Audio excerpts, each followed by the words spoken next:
Hey, good afternoon. Welcome to Sports Nothing But Sports with Kent Sterling for Friday, May 8th, 2020. Brought to you by the great people at Today's Dentistry. Today's Dentistry is rolling. They got all the PPE they need to keep you and they safe. Dr. Mike O'Neill, the best dentist I've ever gone to. They got great hygienists like Cassie, who cleaned my teeth just a couple of weeks ago. Things are great out there. You haven't gone to a dentist in a while. All this hunkering down has taken you kind of out of your routine of going to the dentist every 6 months. This is a great time to call Today's Dentistry, 317-849-2933. Today, it's a Friday. The weather sucks here. I don't know what it's like in the city of Chicago. I assume it sucks there. Let's get Harry on the line to ask questions today. Harry, how is life in quarantine in the city of Chicago? Are you at Will's Northwoods Tap? Oh, hell no. Thanks for bringing that up, Canilres. We're not there. Dutchie and I are hunkered in our spacious condominium on Chicago's Gold Coast. We've got our own bartender who he's out of work because Will's has been closed by this idiot Pritzker and this mayor who's a dunderhead in Chicago. And so we called Will's and we said, hey, get us Scotty's number, our bartender. We want to hire him. So we hired him, but he's got to sit in the hallway and pour our cocktails through the mail slot in the front door. That barely counts as human interaction. And the glasses we use have to be exceptionally short. So they're short, they're wide. You know what? We enjoy it. It's like drinking out of a Dutchie. Short and wide. I better not aggravate her. She's the only human being I'm allowed to see for the foreseeable future. Let's get right to the questions, shall we? All right, number one. Why did the Colts get only one primetime game on their schedule? It's all math, Harry. It's all about revenue. It's all about ratings. Indianapolis is a small market, right? It doesn't rank with the Chicagos, the Los Angeleses, the San Franciscos, the New Yorks, the Atlantas. It just doesn't. There aren't as many viewers in central Indiana for Colts primetime games as there are in other cities. There aren't as many fans. See what I'm saying? Number two, they were 7-9 last year. Thoroughly mediocre team. Right? They're not exciting to watch. They didn't drive ratings last year. And so the thought is they're not going to drive ratings this year. And number three, they don't have any marketable stars. The best-known guy playing for the Colts is Phillip Rivers, who's never been to a Super Bowl and didn't drive ratings when he was out with the Chargers in Los Angeles. In fact, Chargers fans couldn't fill the 30,000-seat soccer stadium that the Chargers played in last year. So there is no reason to expect that from a national perspective, people are going to watch the Colts. It's all about ratings. It's all about revenue that those ratings generate. It has nothing to do with some kind of bias against Indianapolis or some kind of ill feelings about the city. And Indianapolis people, those who live here, who take it personally, are just way out of their depth. Number two. All right, let's dovetail off that, right? Why do Indy fans take it as a personal snub? I have no idea. Here's my deal. Indianapolis is a terrific city. I used to live in Chicago. Then my family moved down to Indianapolis, not for professional reasons, but because this is a much more livable place. The city of Chicago, no offense, Harry, is built on a foundation of graft, corruption, and indifference to humanity. That's what keeps that city where they call it the city that works. It works through corruption. I don't like corruption. I like Indianapolis. Indianapolis's economic driver is sports, not graft. It's about being nice to one another. When people came here for the Super Bowl in 2012, do you know what they left thinking? Man, those people are nice. What a nice city. It's easy to get around. It's comfortable. The people are empathetic, and we like it. I would not move from here back to Chicago in a minute. And I'm thrilled that it doesn't get a whole lot of national play, because if it did, people in Chicago who are paying crazy state and city taxes would move here in a minute. If they had any idea what life was like in Indianapolis, they would leave Chicago in an instant and come down here to Indianapolis. And we don't need Chicagoans bringing Chicago to Indy. We are really, really happy with Hoosiers being Hoosiers in Indianapolis and treating each other with some empathy and decency and having a sense of fun rather than being this corrupt and unpleasant populace that unfortunately defines life as it exists in Chicago. So people here, they want people nationally to look at Indianapolis and say, man, that's a great city. We know it's a world-class city here. And people here get a little bit insecure about others from other places not understanding that. Look, and what people in Indianapolis have to understand is the way we think about Columbus, Ohio, or St. Louis, Missouri, or Louisville, Kentucky, or any of a number of, mid-sized Midwestern cities. That's the way they think about us. People in St. Louis, they barely know Indianapolis exists. People in Columbus, they have no interest in anything in Indianapolis. People in Louisville are happy in Louisville. They don't need to come to Indianapolis. People in Indianapolis have got to understand we have it great, and the fewer people who know it's great, the greater it's going to be, because we're not going to get the influence of these other cities where life is different and not quite so happy. Wow, you don't like Chicago at all, do you? I lived there for a long time, and I understand this about Chicago. Chicagoans exist in order to aggravate other Chicagoans in the measure that Chicagoans aggravate them. I don't need that kind of energy in my life. I'm really happy here where people make eye contact with each other, say hello in a way that actually conveys friendliness. I like it here. This is a really, really good city filled with really, really good people. Yeah, Indianapolis has its bad points. What's going on right now with police shootings, not real good. We don't like that.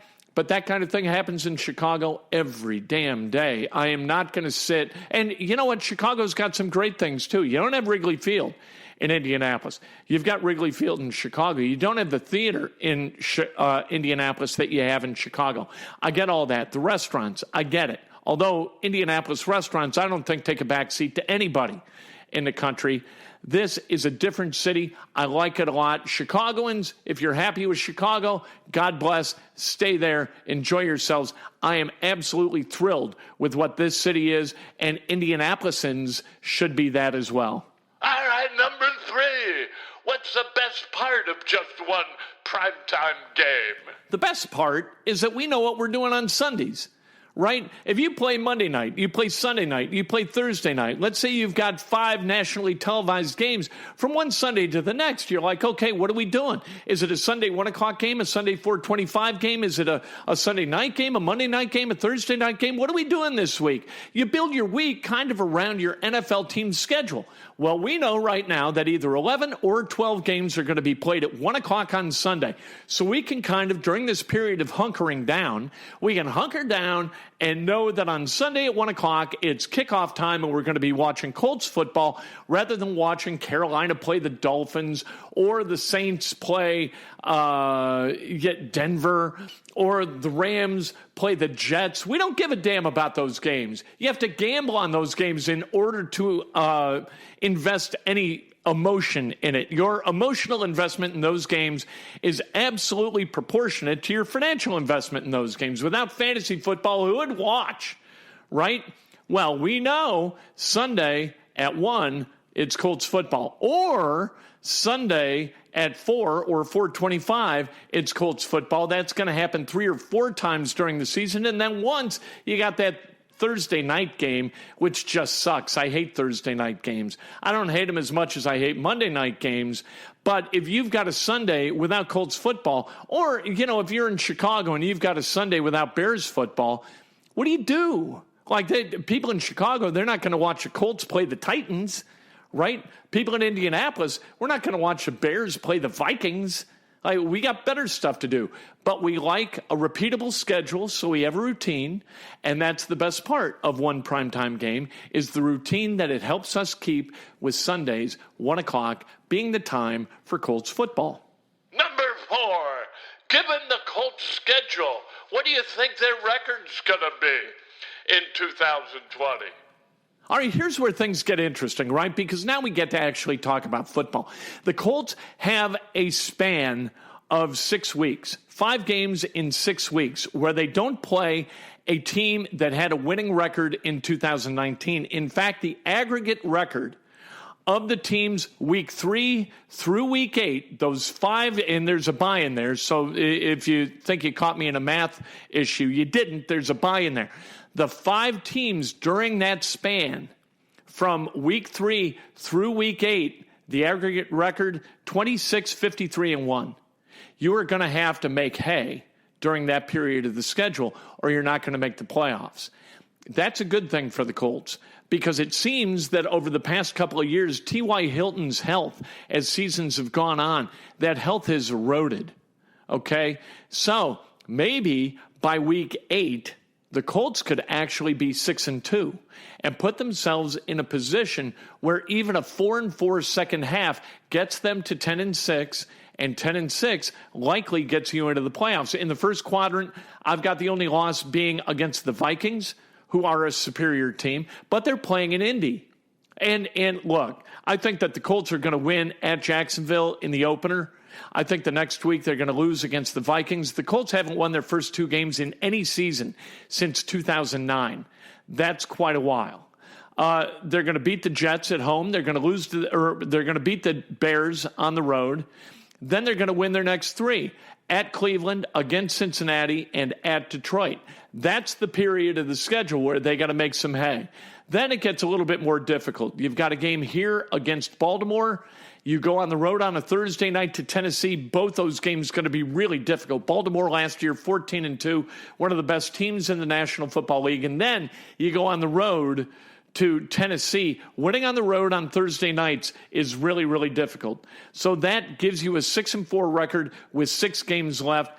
I've got the Colts winning at best, if their health remains really, really good.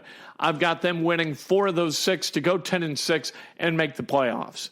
So, we'll see. I'm usually a little bit optimistic about that. I've got them beating the Bears, maybe with Nick Foles. The Bears get halfway decent. Maybe Detroit or Cincinnati is going to be a little bit better. Maybe the Browns kind of pop through. They've got a game against Pittsburgh, a game at Las Vegas that I've got as a win for the Colts. But you know what? Who knows what the Raiders are going to look like this year? And so projecting is always, remember what happened in 2014, Harry. Or in 15, I guaranteed 13-3, and I said I would bleach my hair white if they didn't hit 13 wins. Well, they guaranteed themselves not hitting 13 wins by the time we got to the middle of October. And I walked around looking like an idiot for about 4 months until I finally shaved my head for charity. All right, number 5. What should be the penalty for Kansas basketball? They've run into some trouble. They have run into trouble, Harry, and that trouble that's staring at them, NCAA violations, level 1 violations for the Jayhawks program, 5 of them, 5 level 1 rips, and that's not good. I don't know that it's unprecedented, but I cannot recall the last time that the NCAA came with a notice of allegations that communicated 5 level 1 violations. Kansas has filed their reply. And so this thing's going to go before some kind of a board, the Independent Resolution Panel, whose finding and penalty would not be subject to appeal. So this thing at some point is going to be over. But Bill Self has already said he doesn't want to coach beyond the time he turns 60. I think he's 58. So I think his suspension or show cause order is going to coincide nicely with his 60th birthday, and he's just going to walk into the sunset. At that point, it's about the penalties that Kansas has to deal with. And the penalties that Kansas has to deal with, they're going to be substantial. I don't think they're going to get the death penalty. But given the way in which they are fighting the NCAA over these allegations, you know what? It wouldn't be surprising to me if the NCAA took this very seriously and brought down a rather heavy hammer on the University of Kansas. Because what Kansas is saying, they're not disputing the facts. What they're saying is that those facts don't amount to NCAA violations, which is preposterous. So I think the NCAA, seeing a lack of cooperation from Kansas, is going to be especially hard on them. Kansas is going into the North Carolina playbook, Remember the academic fraud deal with North Carolina, Mary Willingham and all of that, basketball players not needing to go to class and getting A's, shadow classes, all of that. The University of North Carolina said that's not a violation, an NCAA violation. What it is an academic violation. And if the people who oversee the academics at the University of North Carolina, if they want to bring down the hammer, they could do that. Because this was a shadow class, but less than half of the students in it were athletes. The rest were Gen Pop students, and as a result, this is not an athletic violation. They had every attorney with a North Carolina either undergrad or law school degree in the world working on this deal, and they got it past the NCAA. And so no violations were really meted out against North Carolina in that instance. That's not going to happen this time. This is a different deal. Players were getting paid by a shoe company with a vested interest in the University of Kansas. That's, I think, a black letter violation of NCAA rules. And so the NCAA, I think, is going to come down especially hard on Kansas. Oh, you should have been an attorney, Ganilres. Pithy answer right there. Hey, have a great weekend, and remember, Ganilres, Mother's Day on Sunday, right? We'll talk to you next week. Dutchie, get me another squatty from Scotty. All right, thanks, Harry. Want to remind everybody, like Harry did, it's Mother's Day on Sunday. Very selfless things your mothers have done for you. The very least you can do is pay homage on Sunday, Mother's Day. Get that done. And then this weekend, hopefully the last one where we're really hunkering down in the city of Indianapolis. Be good to each other. Keep each other safe. Be empathetic toward one another. But find a way to have a good time too, would you? We'll talk to you Monday morning. Breakfast with Kent, bright and early, 8 o'clock on Facebook Live. And then at about 8:15 on Periscope /Twitter. A show so nice we do it twice. Can't wait to talk to you then.